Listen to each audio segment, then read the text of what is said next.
So today we're going to explore 5 ways of making money online. The reason for this is many of us have gone through a lot of change over the last 18 months.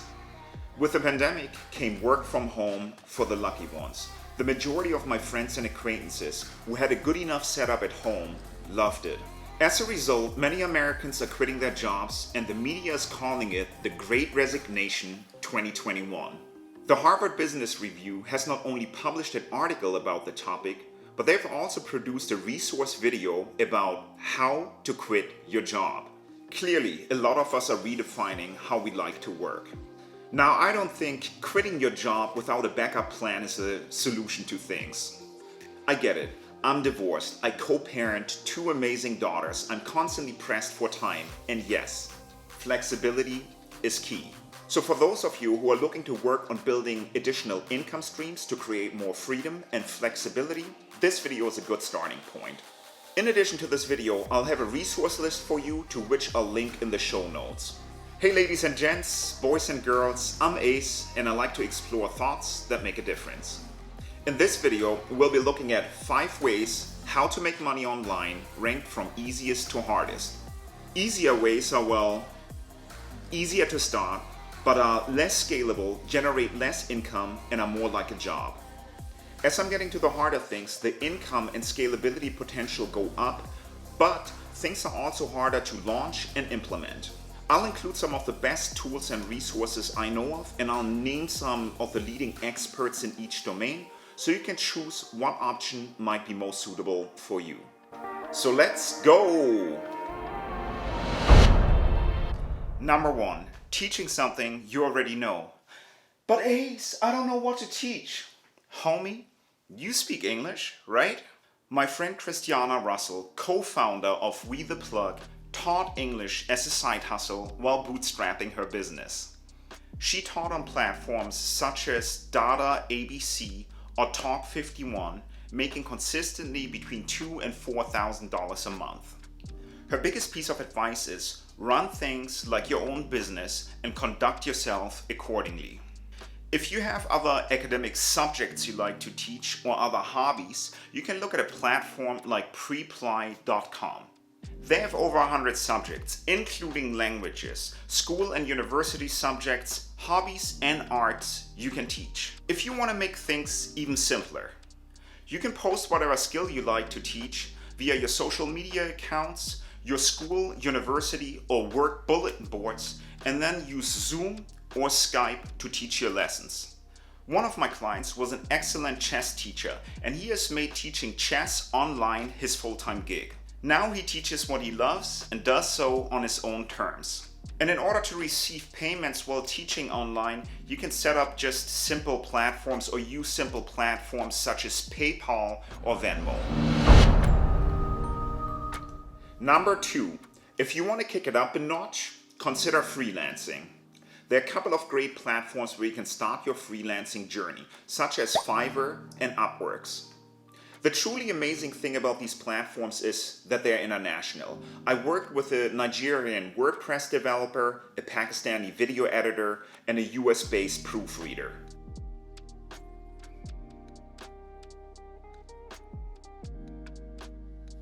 Fiverr functions like a search engine with filters for freelance gigs. People can search for whatever services they're looking to hire for in the digital workspace, such as graphic design, digital marketing, video editing. You get the drift. This means you can offer your services based on what you know and the level of expertise you have. With more experience, more time on the platform, and more gigs delivered or more jobs delivered, come higher seller ratings, more opportunities, and the ability to increase your income. Gigs are typically offered for as cheap as $5, but if you're a skilled writer, for example, you can make north of $10,000 for a project. Maddie Osman, a level 2 seller on Fiverr, recently published a very long and helpful article on how to get started on Fiverr. I highly recommend reading it and will include a link in my resource list. And yes, even in the Fiverr universe, there's some controversy and excitement. Alexandra Fasulo became a little bit of a media sensation since she made an appearance on Graham Stephan's YouTube show and CNBC this year. Alex is also known as the Freelance Fairy, and went from making $36,000 to over $378,000 in annual income in a few short years. There's been some controversy around her story and the services she offers on Fiverr. The pundits say her story is inflated and she flaunts her Fiverr riches to sell her books and coursework around the freelance topic. However, I think her story shows that platforms like Fiverr or Upwork can enable you to get a start in freelancing and also build a scalable business around it if you desire so. The next 3 ways to make money online, to start a side hustle, or to simply start your journey from home take a little bit longer to launch but have more potential for income, scalability, and automation. Number 3, starting a podcast. Podcasts have risen more and more in popularity over the last decade. From being an obscure niche thing, think about Joe Rogan back in 2009, to having major news outlets, educational networks, influencers, and celebrities join the world of podcasters, the medium is here to stay. The podcast setup is not very complicated. All you need is a halfway decent mic, mic check 1 2 1 2, and free editing software like Audacity. As a beginner, without getting overwhelmed, you can actually host, disseminate, and monetize your podcast on a free platform like Anchor, which was actually acquired by Spotify back in 2019. If you have an interest, an area of expertise, or a hobby you'd like to do a deep dive into, podcasting could be a fantastic medium for you. One of the nice things about podcasting is you have options. You can start solo, co-host a show, do an interview-based podcast where you interview other experts or hobbyists in your field or area of interest. The road to monetization or earning money online with a podcast is longer, and the initial time invested until your systems are running smoothly can be substantial. However, so can be the rewards. Your income would typically come from ad revenue, affiliate marketing, and sponsorships. John Lee Dumas from Entrepreneur on Fire publishes a monthly income report. His podcast and surrounding businesses generated a whopping $280,000 last month. That of course didn't happen overnight, but John has seen great success after going with his podcast full-time 7 years ago and has never looked back since. If you're looking to start a podcast, John Lee Dumas has a number of paid and free resources that I think are very useful, and I'll link to them as well. Number 4, starting a YouTube channel. Much like starting a podcast, starting a YouTube channel is not too difficult. If you're on budget, all you need is your phone, a tripod, free editing software, and you're in business. It's easy to create your profile on YouTube, upload your first video, and millions of views will follow. Not quite. Monetization on YouTube through ad revenue takes 1,000 subscribers and 4,000 hours of watch time. For most creators, it takes about 50 to 100 videos before they're able to hit that magic number. Also, the average time it takes to produce a YouTube video that's not complete freestyle is around 7 hours for a 5-minute video. Again, we are generalizing, but it takes about 22 months for the average creator on YouTube before monetization kicks in. Finally, it's worth mentioning, this varies quite a bit, but on average, a channel gets paid $1 per 1,000 views. This means if you want to make $100 a month, you need to generate 100,000 views. The good news is you can not only make money on YouTube through ad revenues, but also through sponsorships, brand deals, and affiliate marketing, which I'll talk more about in just a moment. Like podcasting, generating a reliable income on YouTube is the long game and cannot be turned on overnight for most. A lot of big YouTubers offer classes on how to start, grow, and monetize your channel. So if YouTube is your thing and you want to learn the nuts and bolts, I would simply look at some of the content creators you enjoy and see what they're teaching.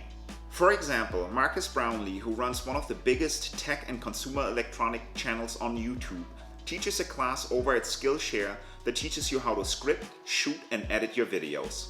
And before we move on to our last way of making money online, I'll point out a couple of things that YouTube and podcast have in common.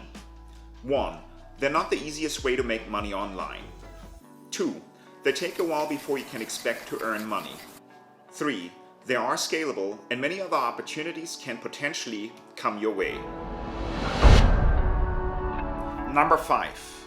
Lastly, we're going to talk about affiliate marketing. Affiliate marketing in a nutshell is helping sell another company's products and get a percentage of sales. The most well-known affiliate program is probably through Amazon. Who hasn't seen a product review on YouTube or a blog of something they were looking for and as a result of the review has bought something on Amazon?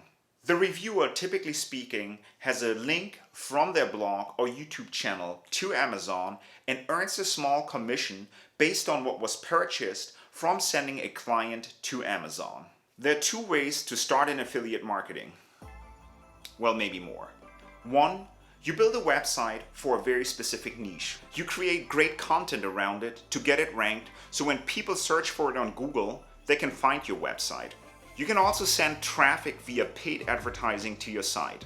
And if your readers purchase a product or resource via your referral link, you'll earn a commission. The second way to start in affiliate marketing is to have an existing online presence, like a business website, a blog, a podcast, or a YouTube channel. From there, you can refer your readers, listeners, or viewers to the resources and tools you believe in and earn an affiliate commission. What stands out is if you don't like being on video or the voice of a podcast, you don't have to be. You can just build a niche website, start learning what's helpful to your readers, and build a business around it. Affiliate marketing is perfect for somebody who wants to work from home or online and build their own business, either in form of a personal brand or a niche content website. John Torres, a friend of mine, is a successful affiliate marketer. He has started as a solopreneur and is now building and growing a team. He has a ton of great free resources on his website. So if you're interested in learning more about affiliate marketing, I'll have a link to his website and resources in my resource list as well. Ladies and gents, boys and girls, today we talked about 5 ways to making money online, ranked from easiest to hardest. Please let me know in the comments below which way is most interesting to you. Do you see yourself more on the freelancing and teaching side, or are you more drawn to podcasting, YouTubing, and affiliate marketing? Last but not least, please do me a huge favor. Give this video a thumbs up, subscribe to my channel, and hit the notification bell, as this will support my journey as a creator. Thank you so much for watching, and I'll see you on the flip side.